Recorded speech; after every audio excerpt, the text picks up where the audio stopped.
আসসালামু আলাইকুম ভিউয়ার্স। আপনারা যদি অ্যান্ড্রয়েড ফোন ব্যবহার করে থাকেন তাহলে এই সেটিংটি করে রাখেন, তাহলে আপনার ফোনে ভাইরাস আসবে না। কীভাবে করবেন তার আগে বন্ধুরা আমার চ্যানেলটি সাবস্ক্রাইব করে দিও এবং লাইক কমেন্ট করে দিও। চলুন তাহলে শুরু করা যাক। এর জন্য আপনি আপনার ফোনের সেটিং অপশনে চলে যাবেন। সেটিং অপশনে যাওয়ার পরে এখানে স্ক্রল করে একটু নিচে যাবেন। এখানে সিকিউরিটি অ্যান্ড প্রাইভেসি নামে একটা অপশন পাবেন। এখানে আবার কারো কারো ফোনে পাসওয়ার্ড অ্যান্ড সিকিউরিটি লেখা থাকে। জাস্ট সিকিউরিটি অ্যান্ড প্রাইভেসির উপর ট্যাপ করব। ট্যাপ করার পরে স্ক্রল করে নিচে যাব একটু।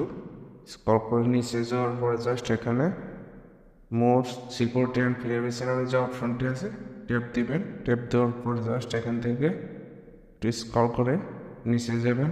এখানে অ্যান্ড্রয়েড সেফ ব্রাউজিং নামে একটা অপশন পাবেন। জাস্ট এটির উপর ট্যাপ দিবেন। ট্যাপ দেওয়ার পর জাস্ট আপনি এই সেটিংটি শুধু অন করে রাখবেন, use like threat protection.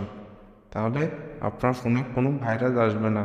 Just এই সেটিংটি অফ থাকলে অন করে দিবেন। দেখেন আমি অন করে দিয়েছি। জাস্ট এই সেটিংটি করে রাখেন, তাহলে আর আপনার ফোনে ভাইরাস আসবে না। আশা করি বোঝাইতে পারছি। অন্য কোনো ভিডিও দেখা হবে।